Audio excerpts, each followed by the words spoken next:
मुंबई में इस्कॉन के श्री श्री राधा मदन मोहन जी मंदिर का उद्घाटन करने के बाद पीएम नरेंद्र मोदी ने कहा, दुनिया भर में फैले इस्कॉन के अनुयायी भगवान श्री कृष्ण की भक्ति की डोर से बने हैं।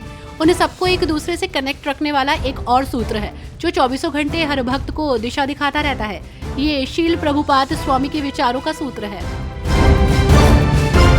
दिल्ली विधानसभा चुनाव को लेकर आरोप प्रत्यारोप लग रहे हैं। वहीं इसी बीच दिल्ली की मुख्यमंत्री आतिशी पर बीजेपी नेता रमेश बिधूड़ी ने विवादित बयान दिया।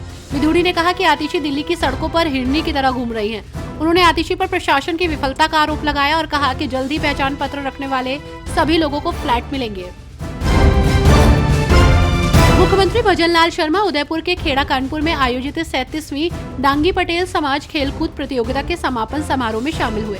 इस दौरान मुख्यमंत्री ने कहा कि प्रदेश में खेलों को निरंतर प्रोत्साहन मिल रहा है। खेलों को प्रोत्साहन देने के लिए राज्य में खेल नीति लाई जा रही है। उन्होंने कहा कि प्रदेश को खेलों के क्षेत्र में उन्नति के शिखर पर ले जाने के लिए मिशन ओलंपिक प्रारंभ किए जा रहे हैं। आप नेता सुशील कुमार गुप्ता ने केंद्र सरकार पर निशाना साधा और कहा कि जब इलेक्शन आता है तो ये पूरा जुल्म अरविंद केजरीवाल पर करते हैं और करते आ रहे हैं। उन्होंने कहा कि आज ये ईडी को केजरीवाल पर केस चलाने के लिए परमिशन दे रहे हैं और गिरफ्तार पहले कर चुके हैं। मध्य प्रदेश के मुख्यमंत्री मोहन यादव ने कैबिनेट की बैठक की, जिसमें कई अहम मुद्दों पर चर्चा हुई।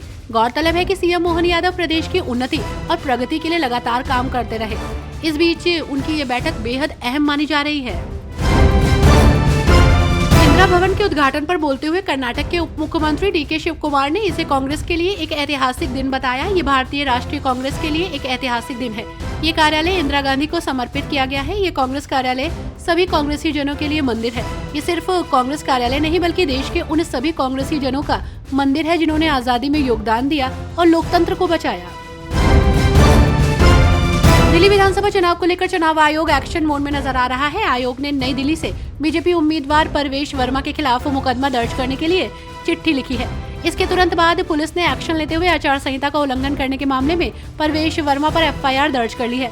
मामले की जांच मंदिर मार्ग पुलिस स्टेशन के एसएचओ को सौंप दी गई है।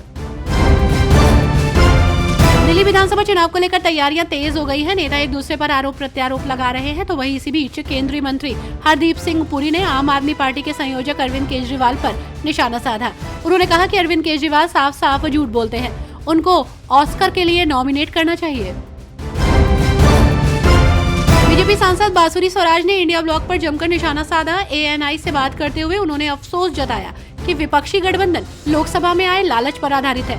हालांकि उन्होंने इस बात पर प्रकाश डाला कि कैसे उनकी पार्टी ने 2024 के आम चुनावों में सभी 7 सीटों पर जीत हासिल की।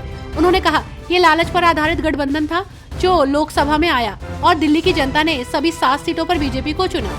अब लोगों ने तय कर लिया है कि उन्हें बहाने नहीं चाहिए, विकास चाहिए और दिल्ली में बीजेपी की सरकार चाहिए। भाजपा अध्यक्ष वीरेंद्र सचदेवा ने आरएसएस भाजपा पर की गई टिप्पणी के लिए राहुल गांधी की आलोचना की और दावा किया कि उन्होंने दिल्ली में कांग्रेस को पहले ही बर्बाद कर दिया है। उन्होंने ये विश्वास भी जताया कि प्रधानमंत्री नरेंद्र मोदी के नेतृत्व में भाजपा दिल्ली में आ रही है। राहुल गांधी की कांग्रेस काम नहीं कर रही है। राहुल गांधी जहाँ भी जाते हैं कांग्रेस को बर्बाद कर देते हैं। उन्होंने दिल्ली में कांग्रेस को पहले ही बर्बाद कर दिया है। अगर दिल्ली में भ्रष्टाचार मुक्त शासन चाहिए तो डबल इंजन की सरकार बनेगी।